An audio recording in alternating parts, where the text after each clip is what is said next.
Hello students, hope you all are fine. Due to lockdown, we are studying through digital learning.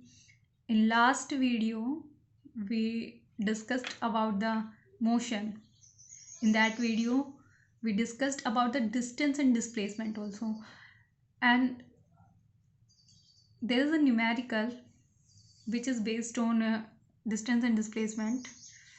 We have to solve this numerical. In this question, a man travels along circumference of a circle. We have to find distance and displacement. एक person है जो circle के circumference के along move कर रहा है. हमें distance और डिस्प्लेसमेंट फाइंड करनी है along the path A B, A C, A D and A A.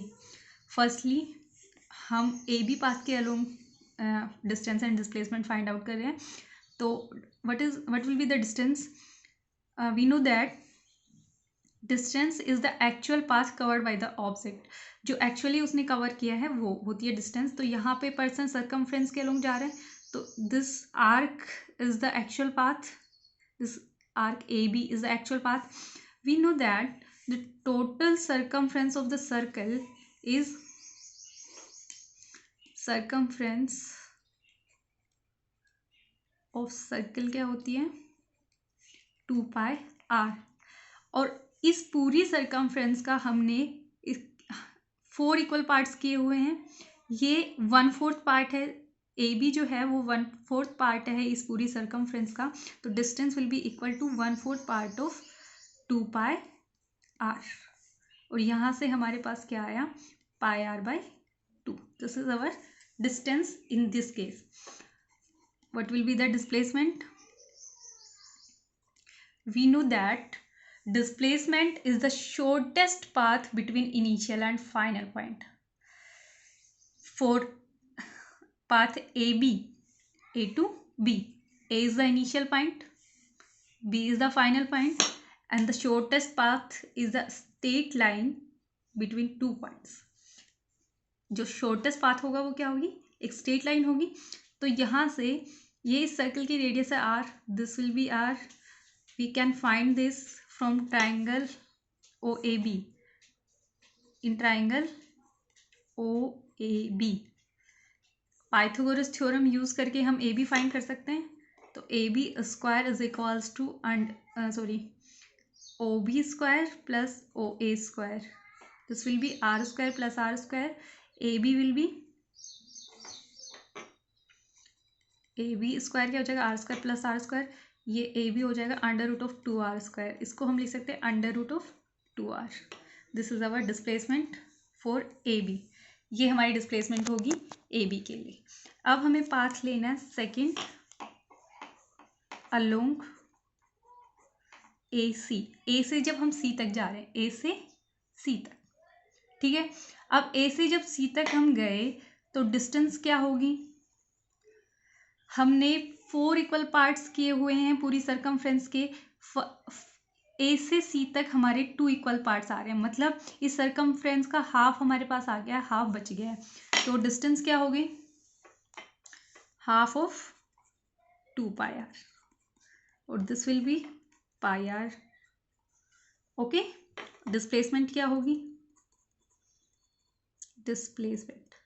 Displacement हमें पता है, it is the shortest path between initial and final point.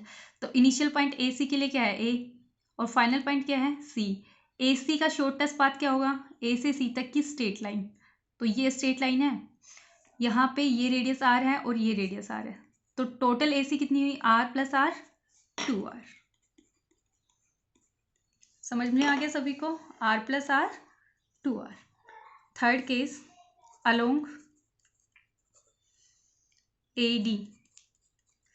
अब देखिए पाथ ए से लेके डी तक, ए से डी, यहाँ तक ए से डी. पूरी सर्कमफ्रेंस का हमने कितना पार्ट ले लिया? 3/4.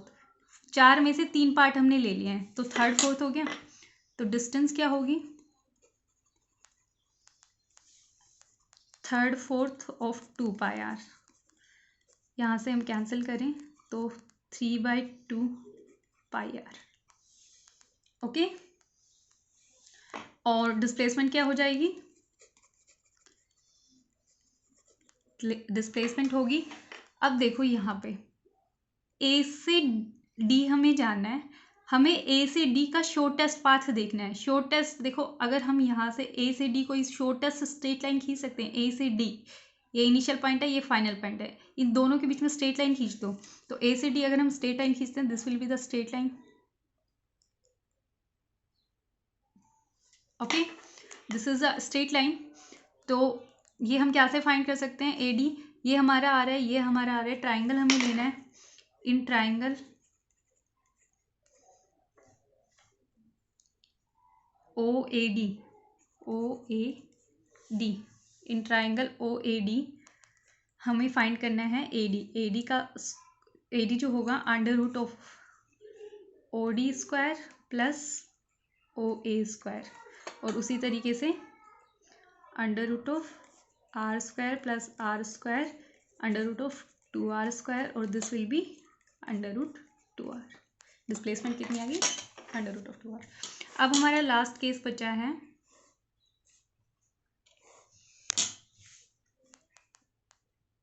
अलोंग ए। जब हम ए से स्टार्ट हुए थे और फाइनली ए पे पहुंच जाते हैं, तो टोटल डिस्टेंस कितनी होगी? हमें सर्कमफ्रेंस के अलोंग चलना है, तो कंप्लीट सर्कमफ्रेंस हमने कवर कर ली। इसका मतलब टोटल डिस्टेंस कितनी हुई? 2πr। डिस्प्लेसमेंट कितनी हुई? शॉर्टेस्ट पाथ होता है इनिशियल और फाइनल पॉइंट के बीच में, तो इनिशियल पॉइंट भी यही है और फाइनल पॉइंट भी यही है, मतलब कोई शॉर्टेस्ट पाथ नहीं है। It means displacement will be 0। This is the solution of this question. We can solve other questions on the basis of this. Okay, now tell me a condition in which displacement can be equal to the distance. मुझे एक ऐसी condition बताओ जिसमें distance और displacement equal होती हैं। एक particular case जिसमें डिस्टेंस और डिस्प्लेसमेंट इक्वल होती हैं।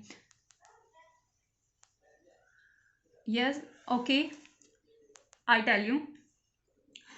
अगर हम जा रहे हैं ए से बी तक, ए से बी 100 मीटर, तो अगर यहाँ हम डिस्टेंस फाइंड आउट करें तो डिस्टेंस कितनी होगी?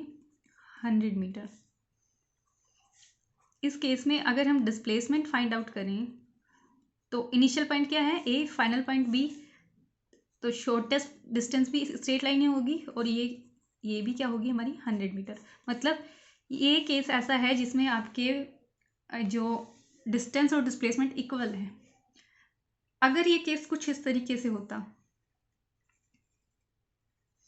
कि ए से बी गए 100 मीटर और बी से ए वापस आ गए, ए से बी 100 मीटर गए और बी से ए वापस आ गए, A to B and then B to A, तो डिस्टेंस कितनी होती? 100 प्लस 100 200। डिस्प्लेसमेंट कितनी होती? 0। मतलब देखो इन दोनों में डिफरेंस क्या है तो ये स्ट्रेट पाथ ही ए से बी ही था, ए से बी ही था, पर इसमें हम क्या गए? सिर्फ एक डायरेक्शन में गए, सिंगल डायरेक्शन में गए। यहाँ पे हम क्या गए? इस डायरेक्शन में भी जा रहे हैं और इस डायरेक्शन में भी जा रहे हैं, 2 डायरेक्शन में जा रहे हैं। मतलब पाथ तो ये स्ट्रेट ही था। हम ये नहीं कह सकते कि स्ट्रेट पाथ के लिए डिस्टेंस और डिस्प्लेसमेंट इक्वल होगी, गलत हो जाएगा, क्योंकि ये स्ट्रेट पाथ ही है, ये भी स्ट्रेट पाथ है। इसमें क्यों नहीं आया डिस्टेंस और डिस्प्लेसमेंट इक्वल? क्यों नहीं आया? क्योंकि इसमें हमने एक डायरेक्शन लिया है, उसमें डायरेक्शन क्या है? 2। तो इसका राइट आंसर क्या होगा? For single straight line path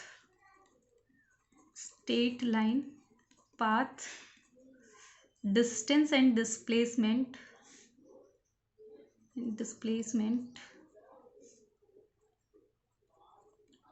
will be equal। हमेशा क्या होंगी? इक्वल होंगी सिंगल स्ट्रेट लाइन पाथ के लिए। समझ में आ गया सभी को? अच्छा, वैसे हर केस में मतलब डिस्टेंस जो होती है वो always greater than equal to displacement. Distance displacement के इक्वल हो सकती है, पर डिस्टेंस हमेशा डिस्प्लेसमेंट से बड़ी होगी, क्यों होगी?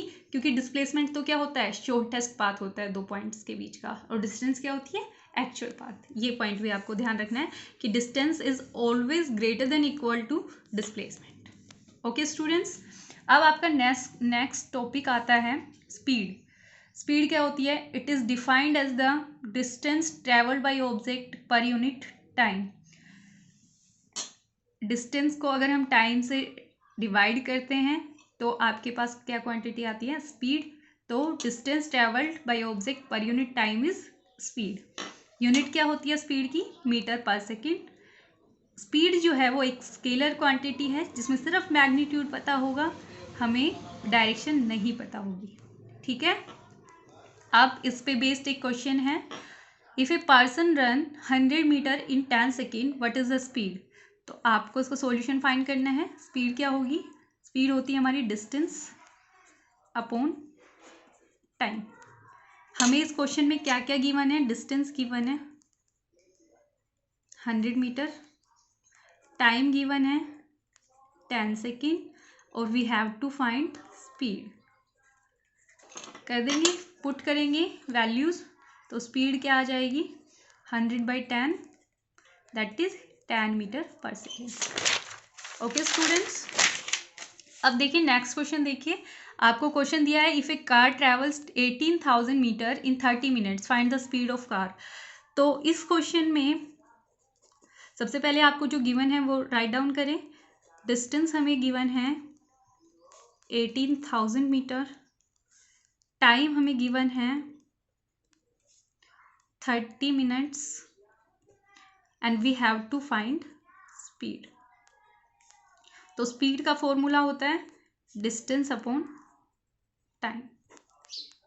जब भी आप क्वेश्चन अटैम्प्ट करते हो तो उसका फॉर्मूला ज़रूर मेंशन करो, क्योंकि न्यूमेरिकल अटैम्प्ट करने में हर पार्ट के अपने अलग अलग मार्क्स होते हैं, फॉर्मूले के अलग, वैल्यूज़ पुटअप करने के अलग, और सॉल्यूशन के अलग। ओके, तो speed equals to distance upon time. यहाँ पे देखो सबसे पहले आपको एक चीज़ ध्यान रखनी है, आपने जो गिवन है वो क्वांटिटीज़ लिख ली। अब इन क्वांटिटीज़ को देखना ये है कि क्या ये एसआई सिस्टम में है या नहीं है, इंटरनेशनल सिस्टम में। मतलब हमें पता है डिस्टेंस की एसआई यूनिट होती है मीटर, और टाइम की एसआई यूनिट होती है सेकंड। तो डिस्टेंस तो मीटर में है, पर क्या टाइम सेकंड्स में है? नहीं है। इसका मतलब हमें इसको सेकंड्स में कन्वर्ट करना पड़ेगा। तो 31 minute is equals to 60 second, तो 60 ये आ गया आपका 1800 सेकेंड्स। अब वैल्यूज पुट कर दो, 18,000 upon 1800 that is 10 metre per second. Okay, next question देखिए। इसमें आपको कहा गया है, if a car travels 60 metres in 1 minute and 30 metres in 2 minutes what is the average speed in 3 minute. ये टोटल तो 3 मिनट थी, जिसमें से कार की स्पीड पहले 1 मिनट में 60 मीटर थी, 2 मिनट में उसकी स्पीड थी 30 मीटर, तो टोटल 3 मिनट में उसकी स्पीड क्या थी, ये हमें फाइंड करना है। स्पीड का फॉर्मूला क्या होता है, यहाँ पे 2 दी हुई हैं तो हम इसको लिखेंगे एवरेज स्पीड पूछी है, एवरेज स्पीड। तो एवरेज स्पीड का फॉर्मूला होता है total distance upon total time. यहाँ पे टोटल डिस्टेंस कितनी है, total distance 60 metres plus 30 metres कितनी हुई 90 मीटर। टोटल टाइम कितना लिया उसने, 1 मिनट प्लस 2 मिनट 3 मिनट्स लिए हैं उसने। अब मैंने अभी बताया था हमको, ये तो ऐसा ही सिस्टम में है मीटर तो, पर टाइम की यूनिट मिनट्स में है, इसको सेकेंड्स में कन्वर्ट करना पड़ेगा। तो 3 × 60, क्योंकि 1 minute is equals to 60 second, 3 × 60 ये हो गया आपका 180 सेकेंड्स। अब आप फॉर्मूले में पुटअप कर देंगे, average speed is equal to 90 upon 180, this will be 1/2 0.5 meter per second. Okay, that's all. There is a question for you. you have to solve it, which is based on speed. A body travels from A to B at 40 meter per second and from B to A at 60 meter per second. We have to calculate average speed. A body travels from A to B at 40 meter per second and from B to A at 60 meter per second. We have to calculate average speed. ये आपको करना है. Okay students, thanks a lot.